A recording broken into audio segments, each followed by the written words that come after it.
Hi everyone, आपका मेरे इस चैनल पे तहे दिल से स्वागत है। आज हम क्लास 11 का केमिस्ट्री का पेपर जो हाफ ईयर सितंबर में हुआ है अभी, तो उसका डिटेल सॉल्यूशन हम करने वाले हैं। ये जो क्वेश्चंस दे रखे हैं इसमें फर्स्ट है all question are compulsory. Second जो हमारा क्वेश्चन होने वाला है वो 1 से 9 हमारे एक मार्क्स के होने वाले हैं। थर्ड हमारा जो होने वाला है 10 से 12 वो हमारे 2 मार्क्स के होने वाले हैं। फोर्थ में हमारा 13 to 14 हमारे 3 मार्क्स के होने वाले हैं। और जो हमारे फिफ्थ में हमारा जो 15 पार्ट होने वाला है वो 4 नंबर का होने वाला है। और 16 to 17 हमारे 5 के मार्क्स के होने वाले हैं हमारे। ठीक है, तो हम स्टार्ट करते हैं हमारा सबसे पहला फर्स्ट क्वेश्चन। तो फर्स्ट क्वेश्चन हमारा एमसीक्यू है। इसमें हमें निकालनी है मोलैरिटी निकालनी है NaOH की इस सॉल्यूशन में, जिसमें हमें 4 ग्राम NaOH दे रखा है और 40 ग्राम पर मोल बता रखा है इन 246 ml ऑफ वाटर क्या होगा। ठीक है, तो आपको मोलैरिटी निकालनी है। तो सबसे पहले देखिए आप मोलैरिटी कैसे निकालते हैं। जो मोलैरिटी होती है वो होती है गिवन मास बटे मोलिकुलर मास। ठीक है, और डिवाइड में होती है आपकी वॉल्यूम ऑफ सॉल्यूशन। ठीक है, ये जो वॉल्यूम सॉल्यूशन होता है अगर आपका ml में दे रखा है तो आपको 1000 से मल्टीप्लाई करनी पड़ेगी, अदरवाइज आपको लीटर में इसकी वैल्यू लेनी होती है। ठीक है, ओके। तो अब स्टार्ट करते हैं, हमें क्या क्या वैल्यू गिवन है। हमें क्या गिवन है, NaOH का मास गिवन है। ओके, तो मास कितना गिवन है हमें NaOH का, 4 ग्राम हमें गिवन है। ओके, मोलिकुलर मास कितना गिवन है हमें, मोलिकुलर मास गिवन है 40 ग्राम पर मोल। ठीक है, ये हमारा मोलिकुलर मास हो गया। तो सबसे पहले हम मोल्स निकाल लेते हैं। तो मोल्स निकालने का तरीका है गिवन मास बटे मोलिकुलर मास 4/40। ठीक है, ग्राम ग्राम पर मोल, ग्राम से ग्राम कट जाएगा तो हमारे मोल्स आ जाएंगे 414, ये हमारा हो जाएगा 1/10 विच इज इक्वल्स टू 0.1 मोल। ठीक है, मोल निकल गए हमारे। ओके, वॉल्यूम ऑफ सोल्यूशन हमारा कितना है, वॉल्यूम जो सोल्यूशन का दे रखा है हमें वो 246 ml दे रखा है। ठीक है, ओके, हम स्टार्ट करते हैं। जो मोलैरिटी है, मोल्स ऑफ सोल्यूट हमारे कितने हैं 0.1। ठीक है, ओके, वॉल्यूम कितना है सोल्यूशन का 246 ml में है, तो 1000 से हमने मल्टीप्लाई कर दी। ठीक है, ओके, जैसे हम इसको सोल्व करेंगे तो हमारा आंसर आएगा 0.4065 मोलैरिटी हमारा इसका आंसर आएगा, which is option number D हमारा यहाँ पे क्या हो जाएगा, करेक्ट हो जाएगा, जो नियर अबाउट हमारा निकल के आएगा। ओके, अब हम देख लेते हैं हमारा सेकंड क्वेश्चन क्या बोल रहे हैं। Maximum number of electron that can be accommodate in f orbital are. जो हमारा f ऑर्बिटल होता है उसमें मैक्सिमम नंबर ऑफ कितने इलेक्ट्रॉन आ सकते हैं। ठीक है, ओके, तो सेकंड जो क्वेश्चन हमारा होगा उसमें S P D F, S के पास कितने ऑर्बिटल होते हैं 1, P के पास कितने ऑर्बिटल होते हैं हमारे 3, D के पास कितने होते हैं 5, 1 2 3 4 5। ओके, SAF के पास कितने होंगे 7 ऑर्बिटल होंगे, 1 2 3 4 5 6 और एक ये 7। ओके, तो हर एक ऑर्बिटल 2 इलेक्ट्रॉन अकोमोडेट कर सकता है। तो ऐसे ही एफ के पास कितने ऑर्बिटल है हमारे पास 7 ऑर्बिटल है। तो एक ऑर्बिटल अगर 2 इलेक्ट्रॉन अकोमोडेट कर सकता है, ठीक है, तो ऐसे ही 7 हमारे ऑर्बिटल्स कितने अकोमोडेट करेंगे 14 इलेक्ट्रॉन अकोमोडेट करेंगे। तो हमारा ऑप्शन नंबर डी यहाँ पे क्या हो जाएगा, करेक्ट हो जाएगा। ओके, अब हम चलते हैं हमारे नेक्स्ट थर्ड क्वेश्चन की तरफ। थर्ड क्वेश्चन में पूछ रहा है कि हमारा फ्लोरीन क्लोरीन ऑक्सीजन नाइट्रोजन है, इनका हमें ऑर्डर बताना है, केमिकल रिएक्टिविटी ऑर्डर बताना है, ऑक्सीडाइजिंग प्रॉपर्टी की टर्म में बताना है। ठीक है, कौन सा ऑप्शन यहाँ पे करेक्ट होगा। ओके, इसको चेक कर लेते हैं। ओके, तो यहाँ पे ऑक्सीडाइजिंग प्रॉपर्टी की बात की गई है। जो ऑक्सीडाइजिंग प्रॉपर्टी होती है उसका मतलब क्या होता है, इसका मतलब होता है कि आपके उस एलिमेंट की गेन इलेक्ट्रॉन पावर कितनी है। ठीक है, कितनी जल्दी वो इलेक्ट्रॉन्स ले पा रहा है। और कोई भी इलेक्ट्रॉन गेन तब करेगा जब उसकी इलेक्ट्रोनेगेटिविटी सबसे ज़्यादा होगी। ठीक है, ओके, अगर उसकी इलेक्ट्रोनेगेटिविटी ज़्यादा है तो उसकी गेन इलेक्ट्रॉन्स की पावर भी सबसे ज़्यादा होगी, ऑक्सीडाइजिंग प्रॉपर्टी उसकी ऑटोमेटिकली ज़्यादा हो जाएगी। ओके, हम एलिमेंट दे रखे हैं फ्लोरीन क्लोरीन ऑक्सीजन नाइट्रोजन। ठीक है, ओके, हमें पता है कार्बन यहाँ होता है, नाइट्रोजन यहाँ होता है, ऑक्सीजन यहाँ, कार्बन नाइट्रोजन ऑक्सीजन फ्लोरीन यहाँ पे होता है। ठीक है, ये हमारा 14 ग्रुप, ये हमारा 15 ग्रुप, ये 16 ग्रुप, ये 17 ग्रुप। ठीक है, ओके, फ्लोरीन के नीचे ये हमारा होता है chlorine. Okay, left to right जाते हैं तो हमारा साइज डिक्रीज होने लगता है, और साइज डिक्रीज होगा तो उसकी इलेक्ट्रोनेगेटिविटी सबसे ज़्यादा होती है। ठीक है, तो इस तरफ जाएंगे तो हमारी इलेक्ट्रोनेगेटिविटी बढ़ती है, और डाउन द ग्रुप जाते हैं तो इलेक्ट्रोनेगेटिविटी क्या होती है, डिक्रीज होती है। ठीक है, ओके। डाउन द ग्रुप हमारी डिक्रीज होगी, लेफ्ट टू राइट हमारी इलेक्ट्रोनेगेटिविटी क्या होगी, इंक्रीज होगी। मैं लिख देता हूँ, ठीक है, इतना बात चलेगा, ओके। तो अब बात आती है सबसे ज्यादा इलेक्ट्रोनेगेटिविटी किसकी होगी, फ्लोरीन की होगी, ओके, ये बात तो ठीक हो गई, ओके। अब फ्लोरीन में उसके बाद किसकी इलेक्ट्रोनेगेटिविटी सबसे ज़्यादा होगी, अब क्लोरीन की तो डिक्रीज हो रही है, बट यहाँ पे ऑक्सीजन की इलेक्ट्रोनेगेटिविटी क्या होगी इसके मुकाबले, इसकी ज़्यादा होगी, ओके। उसके बाद किसकी होगी, उसके बाद लास्ट ये, अब इसके कंपैरिजन में कम है तो फिर ये है तो ना, तो इसलिए यहाँ पे क्लोरीन की हो जाएगी, ओके। उससे कम किसकी होगी, उससे कम हमारी हो जाएगी नाइट्रोजन की, ठीक है। तो इसके हिसाब से हमारा ये क्या बन गया, इलेक्ट्रोनेगेटिविटी ऑर्डर बन गया, ठीक है। सबसे ज़्यादा इलेक्ट्रोनेगेटिविटी इसकी है, तो इलेक्ट्रोनेगेटिविटी इसकी ज़्यादा है तो इसकी गेन इलेक्ट्रॉन पावर भी सबसे ज़्यादा होगी, इलेक्ट्रॉन पावर लेने की ज़्यादा सबसे ज़्यादा है तो ऑक्सीडाइजिंग प्रॉपर्टी भी इसकी सबसे ज़्यादा होगी। तो ऑर्डर के हिसाब से हमारा क्या बन गया, FOCl N, तो ऑप्शन नंबर ए हमारा क्या हो जाएगा, करेक्ट हो जाएगा, ठीक है, ओके। हम चलते हैं हमारे नेक्स्ट फोर्थ क्वेश्चन की तरफ। फोर्थ क्वेश्चन हमारा असर्शन रीजन वाला है। ये पूछ रहा है कि for the Balmer series of hydrogen spectrum the value of N1 हमारी 2 है, N2 की value 3 4 5 and up to so on, ठीक है, ओके। इसके बारे में बताना है कि सेशन हमारा ठीक है या नहीं है, ओके। तो हम इसको चेक कर लेते हैं। जो हमारा असर्शन है, असर्शन में बाल्मर के बारे में बताया गया, बाल्मर जो होती है सीरीज, ठीक है, वहाँ पे एन की वैल्यू 2 होती है, उसकी ग्राउंड स्टेट वाली वैल्यू इनिशियल, और जो बाल्मर सीरीज होती है वो कौन सा रीजन होता है हमारा, विजिबल रीजन होता है, ठीक है, ओके। कोई भी इलेक्ट्रॉन अगर हाईएस्ट स्टेट से अगर ग्राउंड स्टेट में आएगा और ग्राउंड स्टेट उसकी अगर एन की वैल्यू 2 है, ठीक है, तो इसका मतलब वो कौन सा रीजन होगा आपका, विजिबल रीजन होने वाला है, ठीक है, ओके।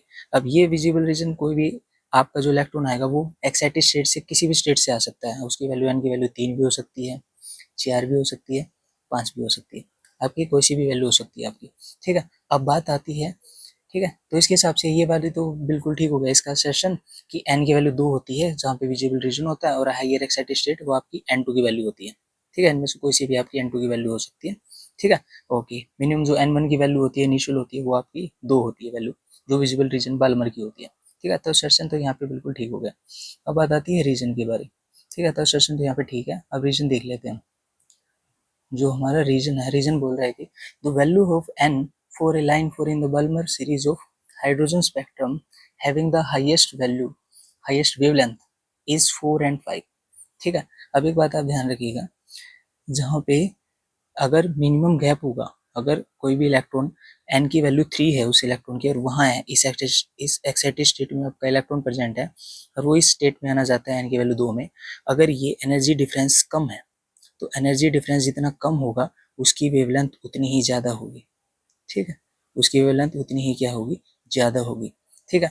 तो यहाँ बोल रहा है कि 4 और 5 में उसकी वेवलेंथ सबसे ज़्यादा होगी, नहीं, 4 और 5 में इसका एनर्जी गैप ज़्यादा है तो वेवलेंथ कम हो जाएगी। तो एन की वैल्यू 3 होता ना, तो यहाँ पे तो एनर्जी गैप कम है 3 के केस में, 3 से लेके 2 के बीच में एनर्जी गैप कम है, तो यहाँ पे वेवलेंथ सबसे ज़्यादा होती, तो यहाँ पे रीजन तो हमारा क्या हो जाएगा, गलत हो जाएगा। तो हमारा ऑप्शन नंबर क्या ठीक होगा, both assertion or reason correct, both assertion is correct and reason is wrong, तो ऑप्शन नंबर सी हमारा यहाँ पे क्या हो जाएगा, करेक्ट हो जाएगा, assertion is correct and reason is wrong, okay. तो हम चलते हैं हमारे नेक्स्ट क्वेश्चन फिफ्थ की तरफ। ये भी assertion रीजन वाला है। आइसोथर्मल प्रोसेस के बारे में बताया गया है। तो आइसोथर्मल प्रोसेस में जो इंटरनल एनर्जी का चेंज होता है वो जीरो होता है फॉर आइडियल गैस के लिए, इसको चेक कर लेते हैं, ओके। जो फिफ्थ क्वेश्चन है उसमें जो असर्शन दे रखा है, उस असर्शन में आइसोथर्मल प्रोसेस क्या होता है, आइसोथर्मल प्रोसेस वो होता है जिसमें जो टेम्परेचर का चेंज है वो क्या होता है, जीरो होता है। अगर टेम्परेचर का चेंज जीरो है और इंटरनल एनर्जी क्या होती है, जो हमारी इंटरनल एनर्जी होती है वो हमारा फंक्शन होता है टेम्परेचर का, ठीक है। अगर आइसोथर्मल प्रोसेस है तो फंक्शन टेम्परेचर का इंटरनल एनर्जी है, तो अगर टेम्परेचर ही जीरो है तो इंटरनल एनर्जी भी क्या हो जाएगी, ऑफकोर्स जीरो हो जाएगी, ठीक है। तो इसका मतलब हमारा एसर्शन क्या है, यहाँ पे सही है। अब बात कर लेते हैं रीजन की। अब रीजन में देख लेते हैं जो इंटरनल एनर्जी है आइडियल गैस की वो जो फंक्शन ऑफ टेम्परेचर ओनली, ये बात बिल्कुल सही है, ये सिर्फ टेम्परेचर का ही फंक्शन होती है इंटरनल एनर्जी, ऐसी एंथैल्पी भी होती है टेम्परेचर का फंक्शन, ठीक है। तो इसका मतलब ए और आर दोनों ठीक है और आर इसकी करेक्ट एक्सप्लेनेशन भी है।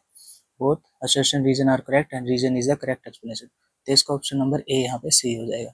चलते हैं हमारे नेक्स्ट सिक्स क्वेश्चन की तरफ। सिक्स बोल रहा है कि हमारा 10 litre of gas at 1 atmospheric pressure, ठीक है, उसको ट्रांसफर किया गया है एक 100 लीटर का इवेकुएटेड वेसल में, ठीक है। तो वर्क डन बताना है, ठीक है। अब करने वाले तो ये करेंगे कि डायरेक्ट वर्क डन का फार्मूला लगाएंगे माइनस का पी एक्सटर्नल, ठीक है। ओके, ये यहाँ पे हो जाएगा चेंज इन वॉल्यूम, ठीक है, या फिर आप लिख सकते हो टीवी।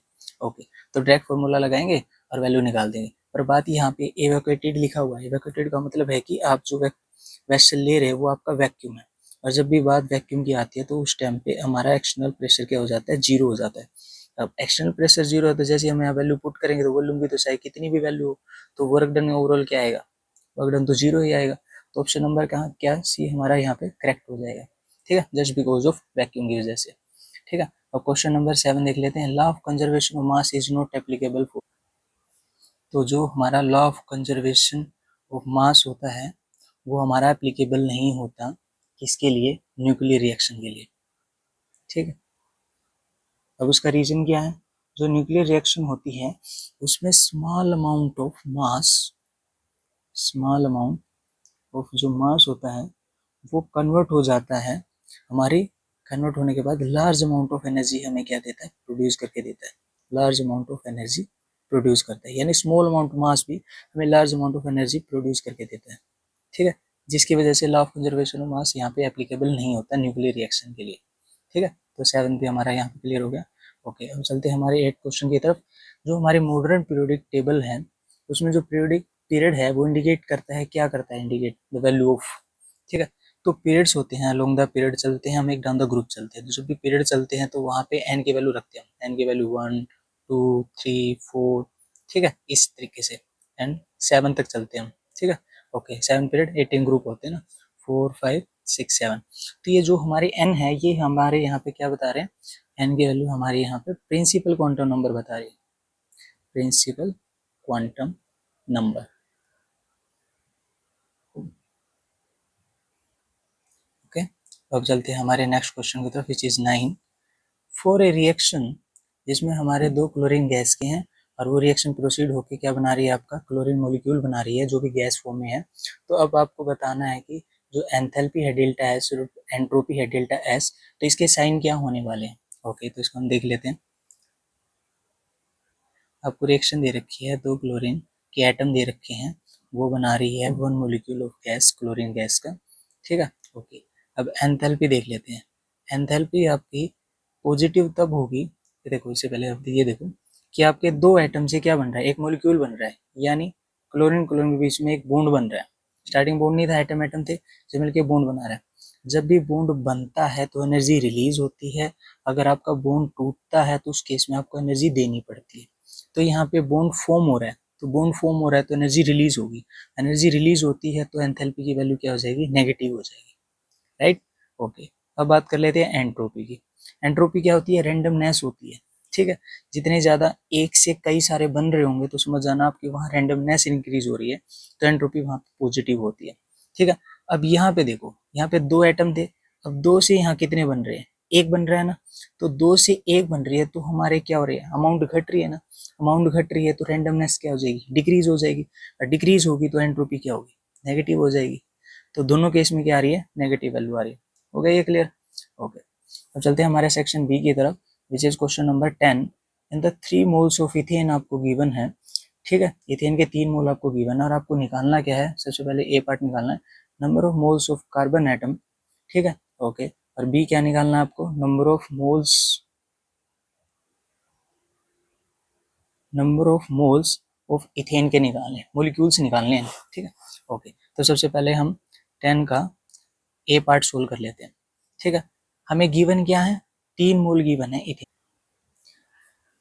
C2H6 है, ठीक है। ओके, एक मोलिक्यूल आपको गिवन है, सपोज करो कि आपका एक मोलिक्यूल गिवन है, उस एक मोलिक्यूल में, ठीक है, या फिर एक मोल में मान लो, एक मोलिक्यूल एक मोल, इस कागज डॉक्यूमेंट है उतने मान लो, एक मोलिक्यूल मान लो या फिर 1 मोल मान लो।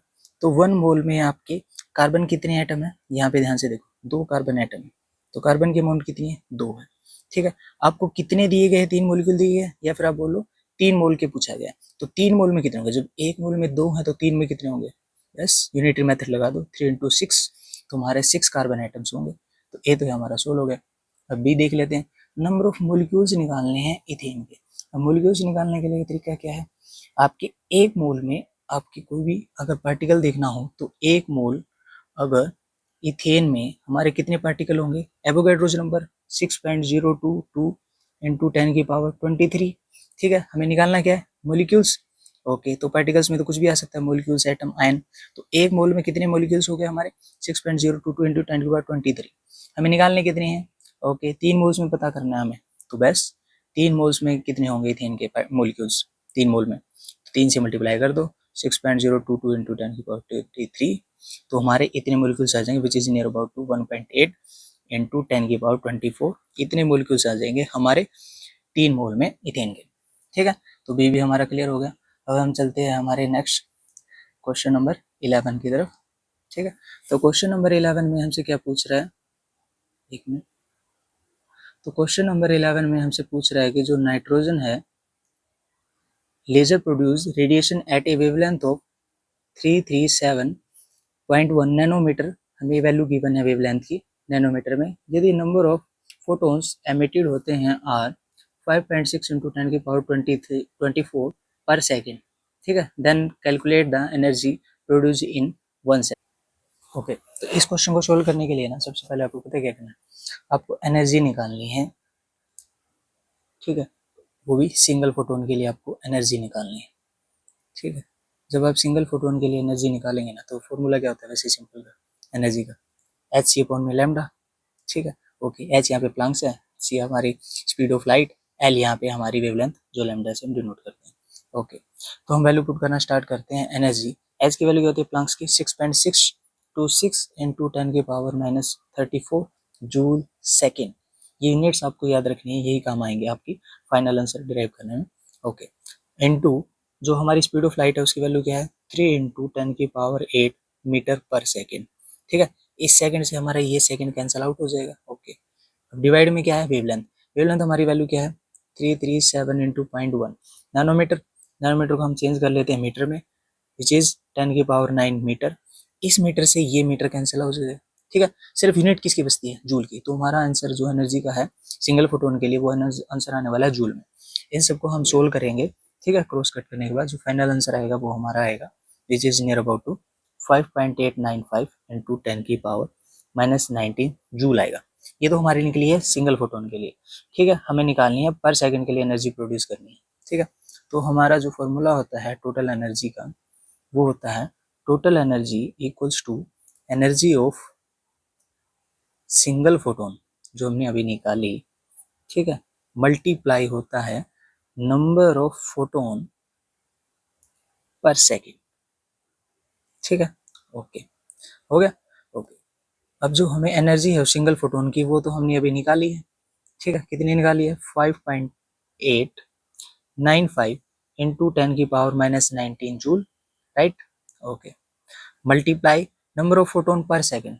देखो यहाँ पे देखो, नंबर ऑफ फोटोन एमिटेड हुए थे पर सेकेंड में, ये रहे। ठीक है, 5.6 इंटू 10 की पावर 24, 5.6 इंटू 10 की पावर 24। ठीक है, ये पर सेकेंड में हो गया। आंसर हमारा अभी किस में आने वाला है, जूल में, इसकी तो कोई यूनिट थी ही नहीं। ठीक है, तो हमारा अब आ जाएगी जो एनर्जी होगी पर सेकेंड में।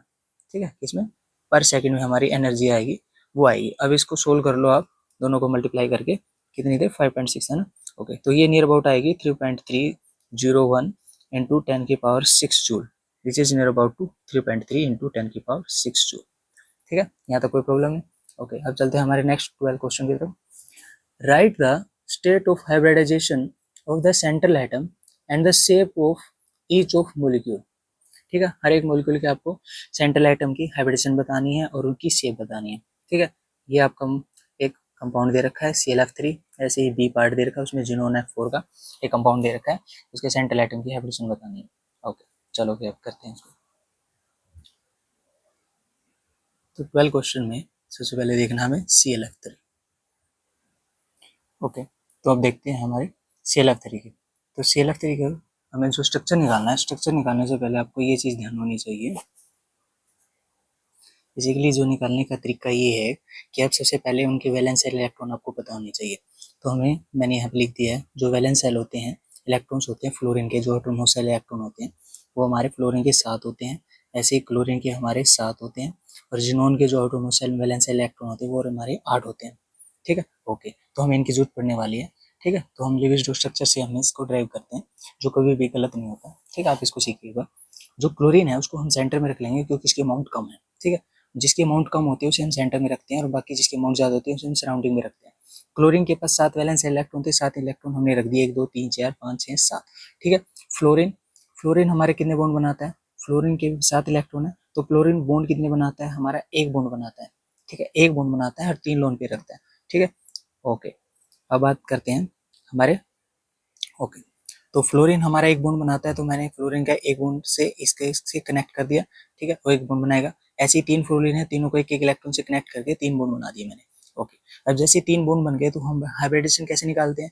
हाइब्रिडेशन निकालते हैं हम सिग्मा प्लस में लोकलाइज्ड लोन पेयर से निकालते हैं। लोकलाइज्ड लोन पेयर का मतलब क्या है कि जो रेजोनेंस में पार्टिसिपेट ना करें। ओके, अब यहाँ पे लोकलाइज्ड लोन पेयर और सिग्मा काउंट कर लेते हैं। 1 2 3 सिग्मा बॉन्ड हो गए, और लोकलाइज्ड लोन पेयर कितने हमारे? 1 2, तो टोटल अमाउंट कितनी होगी हमारी? 5 होगी, और 5 से हमारी निकलती है sp3d हाइब्रिडेशन निकलती है।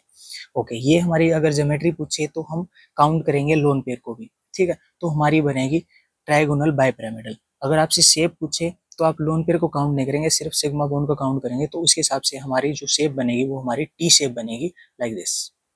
ऐसे टी शेप बनेगी, और ये 2 लोन पेयर आपको काउंट नहीं करने। ठीक है, ओके। अब बात कर लेते हैं हमारी जिनोन F4 के लिए भी। तो जिनोन F4 में हमारे जिनोन के पास कितने एटोम इलेक्ट्रॉन है? 8 इलेक्ट्रॉन है, तो जिनोन के हमने ये 8 इलेक्ट्रॉन हमने इसके सराउंडिंग में रख दिए हैं। अब बात करते हैं फ्लोरीन। फ्लोरीन हर एक के 7 वैलेंस इलेक्ट्रॉन होते हैं, पर बॉन्ड एक बनाता है। तो ऐसे ही हमने एक एक से हमने सबको कनेक्ट कर दिया है, चारों फ्लोरीन को एक एक इलेक्ट्रॉन दे के। तो 4 सिग्मा बॉन्ड हमारे बन गए, और 2 लोन पे जिनोन के हमारे वैकेंट रह गए। ओके, अनहाइब्रिडाइज्ड रह गए। ओके, तो अब हाइब्रिडेशन काउंट करेंगे, वही सिग्मा और लोकलाइज्ड लोन पेयर, इसके भी 2 लोकलाइज्ड लोन पेयर हैं। ओके, और सिग्मा बॉन्ड कितने बनाए? 1 2 3 4, तो 4 हमारे लोकलाइज सिग्मा बॉन्ड हो गए और 2 लोकलाइज्ड लोन पेयर हो गए, तो 4 और 2 6। ओके, तो हाइब्रिडेशन 6 से क्या बनेगा? sp3d2 बनेगा। तो इससे हमारी जो ज्योमेट्री निकल के आएगी उसमें हमें लोकलाइज्ड लोन पेयर काउंट करेंगे तो हमारी ज्योमेट्री बनेगी ऑक्टाहेड्रल। अगर आपसे सिर्फ शेप पूछे तो हमें लोकलाइज्ड लोन पेयर काउंट नहीं करने, तो हमारी बनेगी स्क्वायर प्लेनर। स्क्वायर प्लेनर कैसी होगी? 1 2 3 4, ये फ्लोरीन यहाँ पे लगे होंगे। Okay, okay, like this. हमें लोन पेयर काउंट नहीं करने। ठीक है, ओके, ऐसी बनेगी। तो लोन पेयर ऊपर नीचे वाले ये हमें काउंट नहीं करने अगर शेप पूछिए तो शेप हमारी स्क्वायर प्लेन हो जाएगी। ओके, आपको इस मजा आ गया होगा। अब बात करते हैं सेक्शन सी की तरफ। सेक्शन सी में हमें पूछ रहा है कि जो हाइड्रोजन गैस है, 13 क्वेश्चन, वो प्रिपेयर की गई है लेबोरेटरी में, जिसमें रिएक्ट किया गया है डाइल्यूट HCl हमारे जिंक के टुकड़ों के साथ। Following reaction take place. तो जो रिएक्शन हुई है जिंक 2 HCl और ZnCl2 हाइड्रोजन। अब हमें क्या निकालना है? वॉल्यूम निकालना है हाइड्रोजन गैस का जो H2 पे निकला होगा। Okay, 32.65 gram of zinc react with HCl. 1 mole of gas occupied 22.7 liter volume at STP and atomic mass of zinc. ठीक है, अब जो जो गिवन है हम वो लिख लेंगे। सबसे पहले हम जो रिएक्शन गिवन है उसको लिख लेंगे और उसको बैलेंस देख लेंगे वो बैलेंस है या नहीं है। ठीक है, और हमें निकालना क्या है? वॉल्यूम हाइड्रोजन गैस का निकालना है। तो हम सबसे पहले 13 क्वेश्चन रिएक्शन लिख लेते हैं। जिंक प्लस में 2HCl goes to ZnCl2 plus में H2। ठीक है, ओके। अब हमें जिंक के कितने, हम सबसे पहले जिंक के मोल निकाल लेते हैं। ठीक है, ओके, ये रिएक्शन सबसे पहले बैलेंस है। ओके, जिंक यहाँ पे 1 है, यहाँ पे भी जिंक है 1। ओके, 2 हाइड्रोजन है, 2 हाइड्रोजन है, क्लोरीन भी यहाँ 2 यहाँ 2, तो ये रिएक्शन तो बैलेंस है। सबसे पहले आपको बैलेंस इक्वेशन करके चलनी है, तो रिएक्शन तो बैलेंस हो गई। तो हम मोल्स निकाल लेते हैं। तो जिंक के जो हम मोल्स निकालने वाले हैं, तो मोल्स क्या होते हैं? गिवन मास बटे मोलिकुलर मास, राइट। तो मास कितना गिवन है हमारा? 32.65 ग्राम, दिख रहा है आपको? ओके, मोलिकुलर मास हमें कितना दिया हुआ है? ये रहा 60.3 यू, 65.3 यू। ठीक है, यूनिट मास, या फिर आप लिख सकते हो ग्राम पर मोल। ठीक है, इसको सोल्व करेंगे तो हमारे कितने मोल्स निकल के आएंगे? 0.5 मोल। अब हमें निकालने क्या है? हमें सारा डाटा निकालना है, जो हमें कैलकुलेट करना है, वॉल्यूम ऑफ हाइड्रोजन निकालना है। ठीक है, तो वॉल्यूम हाइड्रोजन निकालने के लिए हमें इससे पहले मोल्स चाहिए हाइड्रोजन के। ओके, ये हम डायरेक्ट हम इस बैलेंस रिएक्शन से भी निकाल सकते हैं। यहाँ देखो, इसके आगे स्टोइकोमेट्री 1 है। ओके, तो एक जिंक से हमारा एक हाइड्रोजन, यहाँ पे एक स्टोइकोमेट्री है, तो एक जिंक से एक हाइड्रोजन प्रोड्यूस हो रहा है, यानी एक मोल जिंक से एक मोल हाइड्रोजन प्रोड्यूस हो रहा है। और हमें जिंक के कितने मोल मिले हैं? अगर मैं उसका मास लेके चलूँ तो 32.65 ग्राम। अगर मैं इतना मास लेके चलता हूँ जिंक का, तो मुझे 0.5 मोल्स मिलते हैं। तो इसका मतलब जब एक से एक मोल मिल रहा था, तो 0.5 मोल जिंक से कितने मिलेंगे? 0.5 मोल हाइड्रोजन मिलेंगे। तो इसका मतलब हमारे मोल्स जो हैं जो हाइड्रोजन के, वो हमारे निकल के आ चुके हैं 0.5 मोल, राइट। अब हमारा सिर्फ खेल रह गया वॉल्यूम ऑफ हाइड्रोजन गैस का निकालने का। मोल्स के तीन फार्मूले होते हैं, एक तो गिवन मास बटे मोलिकुलर मास, एक नंबर ऑफ पार्टिकल, ठीक है, बटे उसके एवोगैड्रोस नंबर, ठीक है, और एक जो मोल्स हम यूज करने वाले हैं वो होता है वॉल्यूम गैस का एट एचटीपी, ठीक है। एचटीपी पे जो हम वैल्यू लेंगे 22.7 लीटर हम ये लेके चलेंगे, ठीक है। तो इस हिसाब से जब हम निकालेंगे तो हाइड्रोजन के मोल्स हमारे पास है ही जो हमने निकाल लिए, वॉल्यूम निकालना है हमें, ठीक है। वॉल्यूम ऑफ किसका निकालना है, हाइड्रोजन का, वो भी एचटीपी पे, राइट। 22.7 इसकी वैल्यू होती है एचटीपी पे, ओके। तो इसकी वैल्यू वहां ले जाएंगे और मोल्स ऑफ हाइड्रोजन के हमारे पास कितनी वैल्यू है, 0.5 है। तो 0.5 इंटू 22.7, ठीक है, लीटर, ओके। तो ये मोल है, ओके। मोल से इसके मोल, ये लीटर पर मोल था, ओके। तो ये मोल से मोल कैंसिल हो जाएंगे, तो वैल्यू किसमें आएगी, लीटर में आने वाली है, क्योंकि वॉल्यूम हाइड्रोजन गैस निकालने वाले लीटर में, ओके। तो इस वैल्यू को सोल्व करेंगे 0.5 इंटू 22.7 को, जैसे हम सोल्व करेंगे नंबर ऑफ वैल्यू आएगी 11.35 लीटर वैल्यू, हमारी वैल्यू आ जाएगी, ठीक है, ओके। तो ये हमारा ये क्वेश्चन भी। अब हम चलते हैं हमारे नेक्स्ट 14 क्वेश्चन की तरफ। Predict in the following, predict which of the following entropy increase हो रही है या डिक्रीज हो रही है, ओके। तो 14 क्वेश्चन में पार्ट ए है, ओके। एंट्रोपी के बारे में बताना है, बढ़ेगी घटेगी। एंट्रोपी का सिंपल सा मतलब होता है रैंडमनेस, ठीक है, ओके। जितनी ज्यादा अमाउंट उतनी ज्यादा रैंडमनेस, तो एंट्रोपी हमारी पॉजिटिव हो जाती है, ठीक है। अगर रैंडम से घट रही है तो एंट्रोपी हमारी नेगेटिव हो जाएगी, ठीक है, ओके। सिंपल सा लॉजिक है। तो ए के लिए हम जब चेक करेंगे, टेम्परेचर देखना है हमें क्रिस्टलाइन सॉलिड का, वो बढ़ रहा है 0 केल्विन से 115 केल्विन तक हमारा टेम्परेचर क्या हो रहा है, बढ़ रहा है। अब हमें पता है अगर टेम्परेचर इंक्रीज होगा तो सॉलिड्स में क्या आएंगे, वाइब्रेशन आएगी, ठीक है। अगर वाइब्रेशन आएगी तो वैसी बात है क्या, रैंडमनेस बढ़ रही है, तो रैंडमनेस बढ़ रही है तो एंट्रोपी भी क्या होगी, इंक्रीज होगी, और इंक्रीज होगी तो उसकी वैल्यू क्या हो जाएगी, पॉजिटिव हो जाएगी, राइट। बी, बी में हमें जो रिएक्शन दे रखी है, तो रिएक्शन में ध्यान से देखो, यहाँ पे हमारे कितने मोल है, 2 मोल है सोडियम बाइकार्बोनेट के, उससे क्या बन रहा है, 1 मोल तो सोडियम कार्बोनेट का सॉलिड बन रहा है, और 1 मोल कार्बन डाइऑक्साइड गैस बन रही है, 1 मोल वाटर गैस बन रही है। तो अब ध्यान से देखो, 2 मोल से हमें क्या क्या मिल रहा है, एक ये मिल रहा है और एक ये और एक ये, और कार्बन डाइऑक्साइड गैस है और वाटर भी गैस, और गैस की तो सबसे ज्यादा क्या होती है, रैंडमनेस होती है, ठीक है, काइनेटिक एनर्जी सबसे ज्यादा होती है। तो उस केस में सबसे ज्यादा होगी तो यहाँ अमाउंट भी ज्यादा है, यहाँ पे 2 थे और यहाँ पे 1 2 3, यहाँ पे अमाउंट भी 3 है, ठीक है। अमाउंट भी ज्यादा है और रैंडमनेस भी बढ़ेगी क्योंकि गैस फॉर्म में है यहाँ पे कार्बन डाइऑक्साइड और वाटर, तो इसकी वजह से एंट्रोपी यहाँ पे क्या हो जाएगी, इंक्रीज हो जाएगी, ठीक है। तो वैल्यू क्या आ जाएगी हमारी एंट्रोपी की, पॉजिटिव आ जाएगी, ओके। अब हमारे पार्ट सी की तरफ देख लेते हैं, क्या दे रखा है, हाइड्रोजन गैस है, ओके। वो क्या बना रही है, आपके 2 हाइड्रोजन एटम बना रही है गैस के। तो यहाँ पे क्या हो रहा है, एक एटम से 2 एटम मिल रहे हैं और वो भी गैस की फॉर्म में मिल रहे हैं, तो हमारी यहाँ क्या हो रही है, अमाउंट बढ़ रही है ना, तो रैंडमनेस भी बढ़ेगी, रैंडमनेस बढ़ेगी तो इसका मतलब एंट्रोपी इंक्रीज हो रही है, और वो भी वैल्यू किस में आएगी, पॉजिटिव में आएगी। तो सी भी हमारा सोल्व हो गया, ओके। हम चलते हैं हम हमारे सेक्शन डी की तरफ, केस बेस्ड स्टडी है, ओके। क्वेश्चन नंबर 15, इसमें आपको ये दे रखा है, इसमें टाइम ज़्यादा जाएगा आपका, डायरेक्ट क्वेश्चन की तरफ देखते हैं, ठीक है, ओके। आप भी ऐसे ही कीजिएगा, केस बेस्ड स्टडी में पढ़ने के बजाय इस थ्योरी को आप डायरेक्ट क्वेश्चन की तरफ जाइएगा, ठीक है, ओके। अब क्वेश्चन ए आपका पूछ रहा है, what is the increase in order of electronegativity of nitrogen carbon phosphorus silicon. यानी भी अभी बताया था लास्ट से लास्ट क्वेश्चन में कि जो इलेक्ट्रोनेगेटिविटी हम देखते हैं, जैसे हम लेफ्ट टू राइट जाते हैं तो हमारा क्या होता है, ये क्वेश्चन नंबर क्या है, 15 क्वेश्चन है, पार्ट ए सोल्व कर रहे हैं।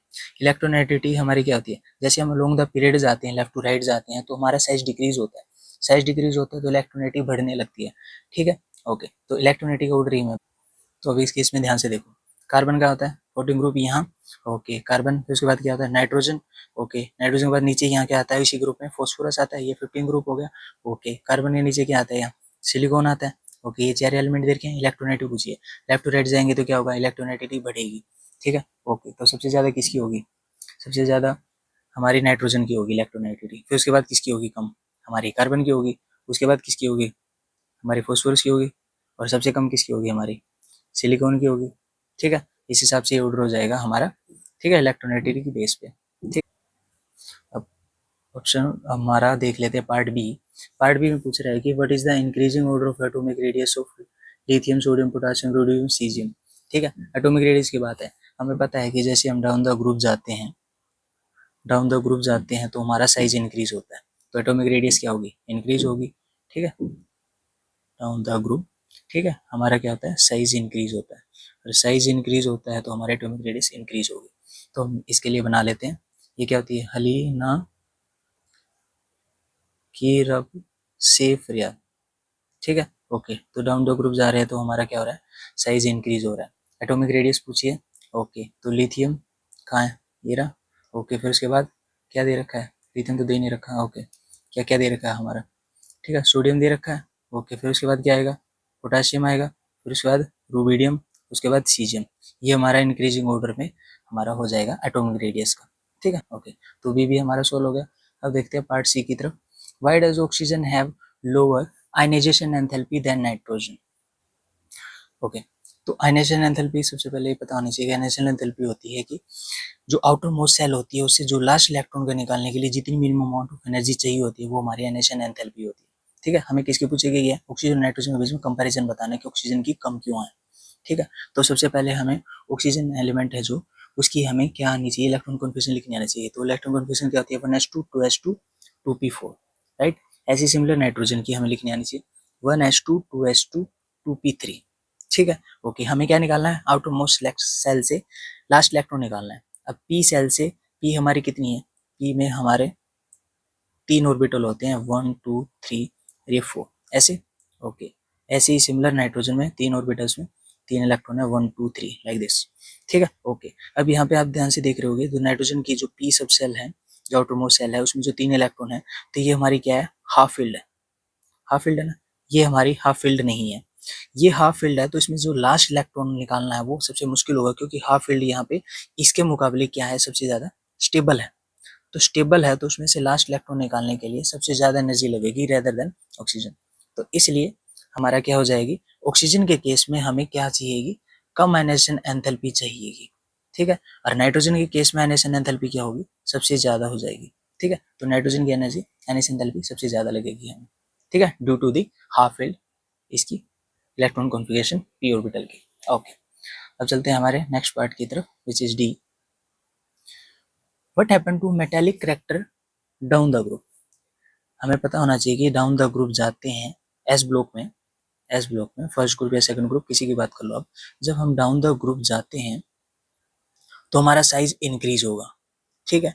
और मेटालिक करेक्टर का मतलब क्या होता है, मेटालिक करेक्टर का मतलब होता है इलेक्ट्रॉन डोनेट करना, ठीक है। ओके, इलेक्ट्रॉन देना, ठीक है। मेटल का काम ही होता है इलेक्ट्रॉन देना, ठीक है। ओके, तो ये कितनी जल्दी कोई इलेक्ट्रॉन दे देगा, अगर उसका साइज बड़ा होगा तो उसमें से लास्ट इलेक्ट्रॉन निकालना इजी होगा, क्योंकि वहां पे न्यूक्लियस का इफेक्ट क्या होगा, बहुत कम होगा, उसको अटैक करके बहुत कम रख पाएगा, ठीक है। तो लास्ट इलेक्ट्रॉन निकालना बहुत आसान होगा। तो मेटेलिक करेक्टर होता है वो डाउन द ग्रुप बढ़ता है, ठीक है। इसे हमेशा ऐसे याद रखना, जो मेटल का काम होता है इलेक्ट्रॉन डोनेट करना, इलेक्ट्रॉन इजिली निकालना होता है, ठीक है। तो वो इलेक्ट्रॉन इजिली बाहर निकल पाएगा मेटल का जिसका साइज बड़ा होगा। तो बस down the group size increase होता है तो मेटेलिक करेक्टर भी क्या हो जाएगा, हमारा इंक्रीज हो जाएगा, राइट। ओके, तो डी भी हमारा सोल्व हो गया। अब चलते हैं हमारे सेक्शन ई की तरफ। सेक्शन ई में क्वेश्चन नंबर 16, क्वेश्चन नंबर 16 क्या कह रहा है, एक न्यूट्रल आइटम दे रखा है, ठीक है। ओके, न्यूट्रल आइटम हमने मान लिया एक्स मान लिया, तो न्यूट्रल आइटम एक्स मान लिया फिलहाल के लिए। ओके, इसमें एलिमेंट क्या, एक्स मानने के बाद हमें दे रखा है के सेल में हमारे 2 इलेक्ट्रॉन है, एल सेल में हमारे 8 इलेक्ट्रॉन है, एम सेल में हमारे 5 इलेक्ट्रॉन है, राइट। ऐसे ही दे रखा ना। ओके, अब के सेल में 2 इलेक्ट्रॉन है तो इलेक्ट्रॉन कॉन्फिगरेशन लिखो, इलेक्ट्रॉन कॉन्फिगरेशन लिखेंगे तो हमारी बनेगी 1s2। 8 इलेक्ट्रॉन है तो इसकी क्या बनेगी 2s2 2p6, राइट। एम के लिए 3s2 3p3, समझ रहे हो ना कि किसका मतलब क्या है, एन की वैल्यू 1 है, एन की वैल्यू 2 है, एन की वैल्यू 3 है, ठीक है। First shell, second shell, third shell. तो फर्स्ट सेल है तो फर्स्ट सेल में इतने ऑर्बिटल होते हैं 1s2, ठीक है, ऐसे ही, ठीक है। 2s2p होता है, अगले में 3s 3p 3d और भी होते हैं। ओके, तो इसके हिसाब से इलेक्ट्रॉन कितने दे रखे हैं, 2 इलेक्ट्रॉन, दो दो फिल कर दिए 8, 2 यहाँ पे फिल हो गया, इसमें एक ऑर्बिटल होता है, पी में 3 ऑर्बिटल होता है, तो इसके हिसाब से यहाँ 6 इलेक्ट्रॉन फिल हो गए। ऐसे ही नेक्स्ट में 5 इलेक्ट्रॉन फिल हो गए। ओके, तो अब यहाँ पे बात आती है पार्टी को सोल्व करते हैं। पार्टी को जैसे सोल्व करेंगे तो पूछा क्या गया, एटॉमिक नंबर बताना है उस एलिमेंट का। एटॉमिक नंबर कैसे बताएंगे, सारे इलेक्ट्रॉन काउंट कर लो, ठीक है। 8 और 2 10, 10 और 5 15, ठीक है। तो एटॉमिक नंबर कितना आया, 15 एटॉमिक नंबर यहाँ पे आ गया। तो एक्स के नीचे आ गई वैल्यू 15, 15 एटॉमिक नंबर है, जितने इलेक्ट्रॉन होते हैं उतना उसका एटॉमिक नंबर होता है 15, ठीक है। और विच इज मेनली होता है फॉस्फोरस का, ठीक है। ओके, अब बी की पार्ट को सोल्व कर लेते हैं। Total number of S electron कितने हैं, total number of S electron, हमने सबके इलेक्ट्रॉन कोएफिशिएंट लिख ली, हर एक सेल में कितने कितने, सेल में कितने सब सेल हैं और उसके ऑर्बिटल के हिसाब से हमने इलेक्ट्रॉन भी हमने वहां पे डिस्ट्रीब्यूट कर दिए। ओके, तो total S, total number of S electron पूछे ना, तो इस एस में कितने हैं 2, इस एस में भी कितने हैं 2, इस एस में भी 2, ठीक है। तो के एल एम, तीनों के मिला के कितने बने, 2 2 2, तो टोटल कितने बने 6, तो 6 इलेक्ट्रॉन बनते हैं हमारे, ठीक है। Total number of S electron कितने हैं 6। अब पार्ट सी की तरफ चलते हैं, total number of P electrons कितने हैं, ऐसे अब पी के काउंट कर लेते हैं, के में तो है ही नहीं, एल में है, ठीक है, पी में 6 है, ओके, ऐसे एम में पी में कितने हैं 3 हैं, तो एल और एम के मिलाएंगे, ठीक है, पी के हमारे, ठीक है 6 और हमारे 3, तो हमारे कितने इलेक्ट्रॉन बनते हैं पी के, 9 इलेक्ट्रॉन बनते हैं टोटल। ऐसे हम डी की बात कर लेते हैं, क्वांटम नंबर क्या होगा 15 इलेक्ट्रॉन का, जो हमारा लास्ट इलेक्ट्रॉन है, हमारा लास्ट इलेक्ट्रॉन कौन सा है, लास्ट इलेक्ट्रॉन यहाँ है ना, जो पी सब शेल में, पी में हमारे कितने ऑर्बिटल है 3, ओके, 3p की बात हो रहा है 1 2 3, इस लास्ट इलेक्ट्रॉन की बात कर रहा है, इस लास्ट इलेक्ट्रॉन का हम क्वांटम नंबर कैसे डिसाइड करेंगे, ठीक है, ओके, लास्ट इलेक्ट्रॉन किस में है हमारा 3p में है, और 3p में ये 3 वैल्यू क्या दिखा रही है, n की वैल्यू, ओके, तो n यहाँ पे हमारा क्या है, प्रिंसिपल क्वांटम नंबर, ठीक है, और प्रिंसिपल क्वांटम नंबर है उसकी वैल्यू कितनी है 3, ओके, उसके बाद क्या आता है प्रिंसिपल क्वांटम नंबर के बाद, azimuthal quantum number L, okay, azimuthal quantum number, ठीक है, वो हमें बताएगा पी, ठीक है, और पी की वैल्यू क्या है हमारी, ठीक है, एस पी डी, एस की वैल्यू होती है 0, पी की वैल्यू 1, तो पी की वैल्यू एल की वैल्यू क्या आ गई, पी के लिए 1 आ गई, ठीक है, ओके, इतना ही ना, ओके, ओके, इसके बाद हम सोल्व कर लेते हैं, कितने इलेक्ट्रॉन थे, 3 इलेक्ट्रॉन थे, सभी की स्पिन क्या थी, हाफ हाफ थी ना, सभी की एक स्पिन थी, ठीक है, ओके, तो ऐसे ऐसे तीनों की स्पिन आ जाएगी plus half plus half plus half, ठीक है, जो डिफाइन करेगी आपका एम एस, ठीक है, magnetic spin quantum number, right, okay, तो यहाँ पे आपका डी भी सोल्व हो गया, ओके, अब चलते हैं हमारे ए पार्ट की तरफ, वैलेंसी कितनी होगी उस एलिमेंट की, तो वैलेंसी हमने अभी देखी, जो हमारा एटॉमिक नंबर है वो 15 है, ठीक है, अब 15 इलेक्ट्रॉन है, ओके, हमने काउंट कर लिया, ये हमारा एलिमेंट भी कौन सा होगा, फॉस्फोरस होगा, ठीक है, फॉस्फोरस कहाँ लाई करता है, इस वाली सीरीज में 15 ग्रुप वाली में, न्यूज़पेपर आशा बीके वाली में, ठीक है, ओके, फॉस्फोरस इस सीरीज में क्या होता है, अगर आपको काउंट करना है वैलेंस इलेक्ट्रॉन, तो हमारा जो लास्ट होता है 5, उसमें 8 बैलेंस में से काउंट माइनस कर दो, 8 5 इक्वल्स टू 3, तो इसकी वैलेंस सेल कितनी हो जाएंगी, वैलेंसी कितनी हो जाएगी आपकी, आपकी 3 हो जाएगी। इसका मतलब क्या है कि ये 3 बॉन्ड बनाना पसंद करता है फॉस्फोरस, ठीक है, और एक लोन पेयर रखना पसंद करता है, तो इसकी वैलेंसी हमारी हो जाएगी 3, ठीक है, ओके, तो यहाँ पे हमारा ए बी सोल्व हो गया। अब हम चलते हैं हमारे इसके और वाले पोर्शन पे। ए हमारा पूछा गया है कि what is the photo electric effect, ठीक है, इसको हम देख लेते हैं। तो हमारा जो ए है, फोटो इलेक्ट्रिक इफेक्ट क्या होता है, फोटो इलेक्ट्रिक इफेक्ट ये होता है कि कोई भी आपको एक मेटेरियल है, वो मेटल आपका मेटल होना चाहिए, ठीक है, इस मेटल में क्या होता है, एटम्स होते हैं, जिस भी एलिमेंट का आप मेटेरियल ले रहे हो, सपोज करो आप जो मेटल ले रहे हो वो आयरन का है, ठीक है, तो ये आयरन आयरन के सब क्या होंगे, ठीक है, ओके, तो इसमें सारे एटम्स कितने होंगे, आयरन के होंगे, आयरन के अंदर क्या होगा, एटम, एटम के अंदर क्या होंगे, इलेक्ट्रॉन्स, ठीक है, ओके, जैसे ही आप लाइट उस पर डलेगी, इलेक्ट्रोमैग्नेटिक रेडिएशन डलेगी, ठीक है, सोर्स ऑफ लाइट उस पर डलेगी, तो वो क्या करेंगे, वो जो स्पेसिफिक मेटल ले रखा है आपने, जो मेटल मेटल का ले रखा है, उसमें जो एटम्स हैं, उसके अंदर जो इलेक्ट्रॉन्स है, वो क्या करेंगे, उस एनर्जी को एब्जॉर्ब करेंगे, और क्या करेंगे, उस ग्राउंड स्टेट को छोड़ के एक्साइटेड स्टेट में चले जाएंगे, ठीक है, एक्साइटेड स्टेट में चले जाएंगे, यानी इस सरफेस को भी छोड़ देंगे अगर उसकी एनर्जी थ्रेशोल्ड एनर्जी से भी ज्यादा हुई तो, ठीक है, ओके, तो जैसे ही इस सरफेस को छोड़ देंगे, तो इसका मतलब क्या है, उस मटेरियल से क्या हो रहे हैं, इलेक्ट्रॉन्स इजेक्ट आउट हो रहे हैं, एमिट हो रहे हैं, तो इसी प्रोसेस को हम बोलते हैं photo electric effect, right, okay, अब चलते हैं हमारे बी पार्ट की तरफ। जो हमारा पूछ रहा है कि इस फोटो इलेक्ट्रिक इफेक्ट में जो इफेक्ट है फ्रिक्वेंसी का और इंटेंसिटी का, वो क्या प्रभाव पड़ता है फोटो इलेक्ट्रिक इफेक्ट पे। तो फ्रिक्वेंसी का हम देख लेते हैं, जो काइनेटिक एनर्जी होती है वो हमारी डायरेक्टली प्रोपोर्शनल होती है फ्रिक्वेंसी के, ठीक है, ओके, तो फोटो इलेक्ट्रिक इफेक्ट हमारा तब होगा जब हमारी फ्रिक्वेंसी होगी इंसिडेंट लाइट की, वो या तो ज्यादा होगी या इक्वल होगी थ्रेशोल्ड फ्रिक्वेंसी की, ठीक है, ओके, अगर उसकी थ्रेशोल्ड एनर्जी के इक्वल हो या उससे ज्यादा हो तो इलेक्ट्रॉन्स हमारा इजेक्ट होना कंफर्म है, तो उसी को फोटो इलेक्ट्रिक इफेक्ट कहेंगे, तो फ्रिक्वेंसी हमारी डायरेक्टली प्रोपोर्शनल आ जाएगी काइनेटिक एनर्जी के, ओके, अब बात कर लेते हैं इंटेंसिटी की। तो नंबर ऑफ अगर फोटो इलेक्ट्रॉन्स एमिट हो रहे हैं पर यूनिट टाइम में, अगर वो डायरेक्टली प्रोपोर्शनल है इंटेंसिटी ऑफ इंसिडेंट लाइट के, तब भी हमारा क्या होगा, फोटो इलेक्ट्रॉन्स एग्जैक्ट आउट होंगे पर यूनिट टाइम में, ठीक है, तो हमारी इंटेंसिटी पर डिपेंड करता है, जितनी ज्यादा इंटेंसिटी होगी इंसिडेंट लाइट की, उतनी ज्यादा हमारे पर यूनिट टाइम में फोटो इलेक्ट्रॉन्स क्या होंगे, एग्जैक्ट आउट होंगे, और हमारा फोटो इलेक्ट्रिक इफेक्ट कंटिन्यू रहेगा, ठीक है। बट बात आती है काइनेटिक एनर्जी की, फोटो इलेक्ट्रॉन्स की, वो इंडिपेंडेंट होती है हमारे इंटेंसिटी ऑफ लाइट की, इस बात को भी याद ध्यान रखेंगे, ओके। अब चलते हैं हमारे सी पार्ट की तरफ। लेड ब्लॉक का काम क्या होता है, ये काफ़ी ज़्यादा डेंस होता है। इसका काम होता है कि जो हम अल्फा रेडिएशन ले रहे हैं रदरफोर्ड के लिए, ठीक है, जब वो अल्फा रे आएंगी तो वो स्कैटर होंगी, ठीक है, वो अनवांटेड डायरेक्शन में ना जाए, इसीलिए हम लेड ब्लॉक को लेते हैं, ठीक है। उसका काम होता है सिर्फ एक पर्टिकुलर डायरेक्शन में जहाँ पे उसको जाना है वहीं पे स्कैटर करवाएगा। ओके, अब स्लिट का काम क्या है, स्लिट होती है एक फाइन कोलिमेटेड बीम की तरह, ठीक है, उसका काम ही होता है कि एक पतली सी नैरो फाइन और कोलिमेटेड बीम प्रोड्यूस करना, ठीक है, एक होल होता है पतला सा, ओके, फाइन सा, ठीक है। ओके, अब गोल्ड फॉइल जो हम गोल्ड यूज करते हैं वो मेलेबल होता है, उसे हम हैमर के साथ पीट के उसे पतली चादर बना सकते हैं। तो गोल्ड यहाँ पे बेटर है रदरफोर्ड एक्सपेरिमेंट के लिए अल्फा रे प्रोड्यूस करने के लिए, ठीक है। Okay, zinc sulphide screen, zinc sulphide की स्क्रीन है, ठीक है, ये एल्यूमिनेस स्क्रीन होती है जिंक सल्फाइड की, ठीक है, ग्लो करती है जैसे इस पे अल्फा पार्टिकल्स पड़ते हैं, तो इसलिए हमें स्कैटरिंग ऑफ अल्फा पार्टिकल्स जो रे आ रही हैं उनको डिटेक्ट करने के लिए हम जिंक सल्फाइड की स्क्रीन यूज करते हैं, राइट। तो हम स्टार्ट करते हैं अपना 17 क्वेश्चन।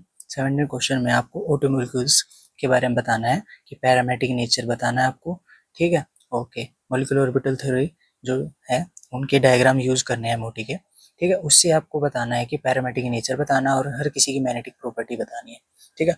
तो हम डिस्कस कर लेते हैं बिल्कुल डिटेल में। ऑक्सीजन जो है एटम, उसके पास कितने एटॉमिक नंबर क्या होता है उसका 8, तो 8 इलेक्ट्रॉन होंगे। उसकी बैलेंस जो अपनी इलेक्ट्रॉन कॉन्फ़िगरेशन होती है ऑक्सीजन की वो कैसी होती है 1s2 2s2 2p4, right. Okay, तो एक ऑक्सीजन के पास 8 इलेक्ट्रॉन है, तो ओवरऑल कितने इलेक्ट्रॉन हो जाएंगे उस ऑटो मॉलिक्यूल्स के पास, पूरे 8 दूनी 16 इलेक्ट्रॉन हो जाएंगे। ओके, जो एमओटी डायग्राम होता है वो आप स्टार्टिंग से बनाओगे, उसकी 1s सेल से बनाओगे तो कुछ इस तरीके से बनेगा, ठीक है। इसके दो 1s के दोनों ऑर्बिटल्स यूज होंगे, ठीक है। ओके, तो एक बॉन्डिंग का बनेगा एक एंटी बॉन्डिंग का बनेगा, ऐसी सिग्मा 1s स्टार, ठीक है। अब 2s के दो ऑर्बिटल यूज करोगे तो दोनों अलग अलग एलिमेंट के, ठीक है, तो एक बनेगा बॉन्डिंग एक एंटी बॉन्डिंग, बॉन्डिंग बना सिग्मा 2s, ऐसे एंटी बॉन्डिंग बना sigma star 2s, right. Okay, अब यहाँ बात कर लेते हैं, ऐसे ही हम जब p ऑर्बिटल्स यूज करेंगे आपके, ठीक है, 2p वाले, तो 2p वाले ऑर्बिटल्स यूज करेंगे तो बनेगा सिग्मा 2pz पाई 2px पाई 2py, सिमिलर एनर्जी। ओके, ऐसे ही बनेंगे उसके anti bonding pi star 2px pi star 2py, okay, sigma star 2pz। Okay, अब बात यहाँ पे ये आती है कि ये जो मैंने यहाँ पे यूज की है ना, एक ध्यान से देखो जरा, कि जो sigma 1s sigma star 1s sigma 2s sigma star 2s ये जो मैंने बनाए हैं ना, ये सारे आपको ये तो पता चल गए होंगे, ठीक है, बॉन्डिंग में कौन से और एंटी बॉन्डिंग में कौन से। जो स्टार वाले हैं वो एंटी बॉन्डिंग है और बिना स्टार वाले हैं वो बॉन्डिंग वाले हैं, ठीक है। मेरे को टोटल इलेक्ट्रॉन फिल करने हैं, ठीक है, वो जो मैंने काउंट कर रखे हैं। अब बात यहाँ पे आती है, यहाँ पे मैंने सिग्मा नीचे बना रखा है और ये पाई ऊपर बना रखा है, इसको भी याद रखो। इसकी एक ट्रिक है, जब भी आपके 14 इलेक्ट्रॉन हो तो 14 इलेक्ट्रॉन या उससे नीचे हो तो आपको पाई नीचे बनाना है, ये जो वाला जो ऑर्बिटल है ना ये आपका नीचे बनना चाहिए। बट अब केस किसका है, मेरे पास इलेक्ट्रॉन 16 इलेक्ट्रॉन है तो 14 से ऊपर है, तो अब की बार जो पाई इलेक्ट्रॉन होगा, जो पाई ऑर्बिटल से जो बन रहे हैं ना, ये अब की बार मैंने ऊपर बनाए हैं और सिग्मा वाला नीचे बनाया है। सिर्फ इतनी बात याद रखो, आपका कोई भी क्वेश्चन गलत नहीं होने वाला, ठीक है। अब 16 इलेक्ट्रॉन फिल हो रहे हैं तो इसका मतलब ये पाई ऊपर होगा और सिग्मा नीचे बनेगा। अब इलेक्ट्रॉन फिल कर दो भाई, 16 इलेक्ट्रॉन फिल कर दो, 2 4 6 8 10 2 12 2 14 15 और 1 16। जैसे 16 इलेक्ट्रॉन फिल हो गए, अब देखना है हमें इनका बॉन्ड ऑर्डर निकालना आना चाहिए। बॉन्ड ऑर्डर की ट्रिक देखो एक बार ध्यान से, ठीक है। O2 है तो O2 के पास टोटल इलेक्ट्रॉन 16, अब O2 प्लस आ गया तो इसका मतलब एक इलेक्ट्रॉन उसमें से चला गया, तो अब कितने बचे 15 इलेक्ट्रॉन। ओके, O2 माइनस है, एक इलेक्ट्रॉन आ चुका है तो 16 में भी इलेक्ट्रॉन हो गए तो 17, एक और इलेक्ट्रॉन आ गया 2 माइनस आ गया तो 2 इलेक्ट्रॉन आ गए, 16 में 2 इलेक्ट्रॉन ऐड हो गए तो 18, ठीक है। ऐसे इलेक्ट्रॉन हम सब इसमें फिल करते जाएंगे। अब ये कितने 16, एक करना है तो कम 15 हो जाएंगे, एक बढ़ाना है तो 17 हो जाएंगे, एक और बढ़ाना है तो 18 हो जाएंगे, ऐसे। तो हम उसको निकालने का तरीका क्या होता है वैसे, bonding minus anti bonding divide by 2, ये बॉन्ड ऑर्डर का फार्मूला होता है ना, बॉन्डिंग एंटी बॉन्डिंग, ठीक है, माइनस डिवाइड बाय 2, इससे हम बॉन्ड ऑर्डर निकालते हैं। पर तरीका भी ये देखो शॉर्टकट का, अगर आपको अप्लाई करना है तो नाइट्रोजन को आप स्टैंडर्ड मान के, नाइट्रोजन का कितने होते हैं इलेक्ट्रॉन्स 14 इलेक्ट्रॉन होते हैं, एक नाइट्रोजन का एटॉमिक नंबर 7, तो 7 इलेक्ट्रॉन, तो 2 है तो 14 इलेक्ट्रॉन हो जाएंगे, ठीक है। तो उसका बॉन्ड ऑर्डर 3 होता है। अब जैसे ही आप राइट साइड जाओगे एक एक तो 0.5 घटाते जाना, ऐसे ही अगर आप लेफ्ट साइड जा रहे हो तो 0.5 घटाते जाना, ठीक है। ओके, अब 14 से हमें 15 जाना है, 16 जाना है, 17 18, ये क्या है इलेक्ट्रॉन्स की अमाउंट है, जैसे हमने यहाँ काउंट कर रखी है O2 के लिए, इन सभी के लिए, ठीक है। ओके, अब 3 यहाँ पे क्या बता रहा है, बॉन्ड ऑर्डर बता रहा है, मैंने बताया था सिर्फ 0.5 में डिक्रीमेंट करना है। अब जैसे 14 से 15 पहुंचे तो 3 में डिक्रीज कर दो 0.5 का डिक्रीमेंट, तो 2.5, ऐसे 16 पे पहुंचेंगे तो 0.5 का डिक्रीमेंट, ऐसे ही 2 बच गया। ऐसे ही 17 पे पहुंचोगे तो फिर 0.5 का डिक्रीमेंट 1.5, ऐसे ही डिक्रीमेंट करोगे 18 पे पहुंचोगे तो फिर 0.5 का डिक्रीमेंट तो 1। इस तरीके से आपका बॉन्ड ऑर्डर निकल जाएगा इजिली। ठीक है, आप इसको ऐसे भी निकाल सकते हो, मैंने बता दिया। 16 इलेक्ट्रॉन्स के बाद एक इलेक्ट्रॉन कम करते जाओ, बॉन्डिंग एंटी बॉन्डिंग वाला फॉर्मूला लगा के वहां से निकाले। ओके, अब बात करनी है मैग्नेटिक प्रॉपर्टी कैसे निकाली। मैग्नेटिक प्रॉपर्टी आप स्ट्रक्चर से ही निकाल सकते हो। स्ट्रक्चर से निकालते हैं एक मिनट। ऑक्सीजन है, उसके पास 16 इलेक्ट्रॉन है, ये 16 इलेक्ट्रॉन मैंने फिल कर रखे हैं। लास्ट इलेक्ट्रॉन देखो, लास्ट इलेक्ट्रॉन आपके क्या है, दोनों अनपेड है ना, तो इसका मतलब O2 क्या है यहाँ पे, पैरामैग्नेटिक। ये देखो O2 यहाँ पे ये मैंने निकाल रखा है। ठीक है, O2 यहाँ पे हमारा क्या है, पैरामैग्नेटिक है। ओके, अब करते हैं 15 इलेक्ट्रॉन के लिए। 15 इलेक्ट्रॉन, अब यहाँ पे ये कितने 16 है ना, अब इसको यहाँ से ये कैंसिल आउट कर दो, एक इलेक्ट्रॉन बचेगा यहाँ 15 पे। तो एक इलेक्ट्रॉन बचा है तो वो क्या हो जाएगा, अब भी पैरामैग्नेटिक ही बनेगा, सिंगल है। तो अब भी यहाँ पे क्या आ जाएगा, O2 प्लस के लिए 15 इलेक्ट्रॉन के लिए यहाँ पे पैरामैग्नेटिक, ये भी निकल गया। ओके, O2 माइनस के निकालेंगे। O2 माइनस का मतलब क्या है, 17 इलेक्ट्रॉन। ये कितने फिल हुए हैं अभी तक, 16। तो एक इलेक्ट्रॉन यहाँ फिल कर दिया 17, अब भी ये सिंगल बच गया पैरामैग्नेटिक, तो इसका मतलब ये भी पैरामैग्नेटिक हो गया, राइट। ओके, तो ये भी निकाल लिया। O2 माइनस के लिए निकाल लेते हैं, टोटल 18 इलेक्ट्रॉन फिल करने हैं। अब ये कितने हैं हमारे, 16 है टोटल, तो 16 में ये आ गया एक 17 और एक ये 18। ठीक है, अब दोनों पेड हो गए, अब कोई अनपेड नहीं बचा, तो इसका मतलब ये आ गया यहाँ पे लास्ट डायमैग्नेटिक। तो इस तरीके से आप निकाल सकते हैं। ओके, नेक्स्ट क्वेश्चन पे चलते हैं हम हमारे 17 पे। ओके, हमें डिस्ट्रीब्यूट करना है सिग्मा और पाई बॉन्ड के बारे में। ठीक है, तो सिग्मा बॉन्ड हम देख लेते हैं कौन से होते हैं। जो सिग्मा बॉन्ड होते हैं वो हमारे हेड ऑन ओवरलैप से बनते हैं। दो एटॉमिक ऑर्बिटल्स होंगे, उनके हेड ओवरलैप करेंगे, और वो भी इंटरन्यूक्लियर एक्सिस के अलोंग, जिसकी वजह से वो बॉन्ड क्या बन जाते हैं, स्ट्रॉन्ग बन जाते हैं, और सिंगल कोवलेंट बॉन्ड होता है सिग्मा। ठीक है, एक ही होता है। ओके, अब बात कर लेते हैं पाई की। पाई में इंटरन्यूक्लियर एक्सिस अलोंग नहीं बनता, वो बनता है लेटरल या साइडवेज ओवरलैपिंग से बनता है। दो एटॉमिक ऑर्बिटल होंगे, उनके साइडवेज ओवरलैपिंग से बनेगा। ठीक है, इंटरनल एक्सिस का कोई रोल नहीं होता। ठीक है, जिसकी वजह से वो बॉन्ड क्या होता है, वीक होता है। और बॉन्ड कौन कौन से बनते हैं, डबल बनता है, ट्रिपल बनता है, और कोवलेंट भी बॉन्ड बनते हैं। ठीक है, तो सिग्मा कंपैरिजन में सिग्मा क्या बनेगा, स्ट्रॉन्ग बनेगा। ओके, अब इसका सेकंड देख लेते हैं हम। In spite of the fact that ammonia has tetrahedral geometry, bond angle of ammonia फिर भी 160 डिग्री होता है tetrahedral geometry होने के बावजूद भी। अब इसका रीजन देख लेते हैं। अमोनिया का स्ट्रक्चर होता है ये, और मीथेन का स्ट्रक्चर होता है ये। मैंने जस्ट बताने के लिए आपको मीथेन का स्ट्रक्चर बनाया। अब देखते हैं ज्योमेट्री कैसे निकालते हैं। सबसे पहले हाइब्रिडेशन आपको कैसे निकालनी है, sp3 सिग्मा और लोन पेयर काउंट करने हैं। सिग्मा 1 2 3 और एक लोन पेयर, तो इससे हमारी हाइब्रिडेशन निकल के आती है 4 से हमारी क्या हाइब्रिडेशन निकल के आती है, sp3। ओके, इसकी भी अगर मैं निकालूं तो इसकी भी sp3 निकलेगी। जस्ट एग्जांपल समझाने के लिए, और अभी आपको समझ आ जाएगा। ओके, अब हाइब्रिडेशन निकल जाती है। अब जो हाइब्रिडेशन निकली है उसके हिसाब से हम क्या बताते हैं, 4 से यहाँ पे क्या बन रही है, ज्योमेट्री टेट्राहेड्रल। ठीक है, ज्योमेट्री क्या बताती है, सिग्मा और लोन पेयर काउंट करने होते हैं दोनों, तभी ज्योमेट्री बनती है। तो ज्योमेट्री बन गई यहाँ पे टेट्राहेड्रल। इसकी ज्योमेट्री टेट्राहेड्रल क्योंकि इसमें सारे सिग्मा है। ओके, बट शेप की बात आती है तो शेप में क्या होता है, शेप में हम लोन पेयर काउंट नहीं करते, सिर्फ सिग्मा बॉन्ड काउंट करते हैं। तो 1 2 3, तो 3 से क्या बनता है हमारा, ट्रायगोनल पिरामिडल। मैंने बताया कि सिर्फ लोन पेयर काउंट नहीं करने, तो उसके हिसाब से शेप बन जाएगी ट्रायगोनल पिरामिडल। बट यहाँ पे लोन पेयर काउंट है ही नहीं, तो इसका मतलब यहाँ बनेगी टेट्राहेड्रल। ओके, अब जो एक्चुअल ज्योमेट्री जिसकी टेट्राहेड्रल होती है और शेप भी टेट्राहेड्रल होती है, इसमें लोन पेयर नहीं होता, उसका जो बॉन्ड एंगल होता है 109 डिग्री 5 मिनट का होता है। ठीक है, ओके। अब बात आती है जिसमें एक लोन पेयर आ जाता है तो उसका बॉन्ड एंगल 160 डिग्री कैसे हो जाता है। उसका रीजन होता है इस लोन पेयर और बॉन्ड पेयर की वजह से रिपल्सन होना। ठीक है, ओके, ये जो लोन पेयर है और ये बॉन्ड पेयर है, इनकी वजह से रिपल्सन होता है, और ये जो बॉन्ड है ना, ये वाले हाइड्रोजन हाइड्रोजन वाले, ये अंदर की तरफ क्या हो जाते हैं, खिसकते चले जाते हैं, जिसकी वजह से बॉन्ड एंगल क्या होने लगता है, डिक्रीज होने लगता है, और वो 109 डिग्री 5 मिनट से घट के वो कितना चला जाता है, 160 डिग्री चला जाता है, राइट। ओके, हम चलते हैं हमारे नेक्स्ट थर्ड पार्ट की तरफ। हमारा जो पूछ रखा है कि why H2S is a gas और वाटर है जो, वो लिक्विड क्यों है रूम टेम्परेचर पे। अब जो वाटर है वो लिक्विड इसलिए है रूम टेम्परेचर पे क्योंकि वहां पे हाइड्रोजन बॉन्डिंग हो रही है वाटर मॉलिक्यूल्स के बीच में। ठीक है, ओके, हाइड्रोजन बॉन्डिंग का हमेशा याद रखना, फोन से याद रखना, फोन से। ठीक है, ओके, अगर फ्लोरीन एटम है उस कंपाउंड में ऑक्सीजन है और नाइट्रोजन है और हाइड्रोजन है, ठीक है, इलेक्ट्रोनेगेटिव एलिमेंट से अटैच है, तो समझ जाना, तो हाइड्रोजन बॉन्डिंग दिखाएगा। तो वाटर में ऑक्सीजन है ना और हाइड्रोजन तो है ही, ठीक है, तो इसका मतलब हाइड्रोजन बॉन्डिंग दिखाएगा। ओके, बट इन H2S में हाइड्रोजन बॉन्डिंग होती ही नहीं। मैंने बताया ना, हाइड्रोजन बॉन्डिंग सिर्फ FON से याद रखना, फ्लोरीन होना चाहिए, ऑक्सीजन एटम होना चाहिए, नाइट्रोजन एटम चाहिए। तो H2S में कोई एटम है ही नहीं ऐसा जिसकी वजह से हाइड्रोजन बॉन्डिंग हो। तो इसमें हाइड्रोजन बॉन्डिंग नहीं होती, सिर्फ क्या होती है, weak van der Waals force of attraction होती है, जिसकी वजह से क्या होगा, ये सिर्फ गैस की फॉर्म में एग्जिस्ट करेगा, राइट। ओके, आपको ये सब चीज़ें समझ आ गई ना? ओके, तो हमारा ये यहाँ पे कंप्लीट होता है, हमारा हाफ ईयर वाला ये केमिस्ट्री 11th का पेपर कंप्लीट होता है। अगर आपको ये वीडियो अच्छी लगे तो वीडियो को लाइक करें और चैनल को सब्सक्राइब करें। Thank you.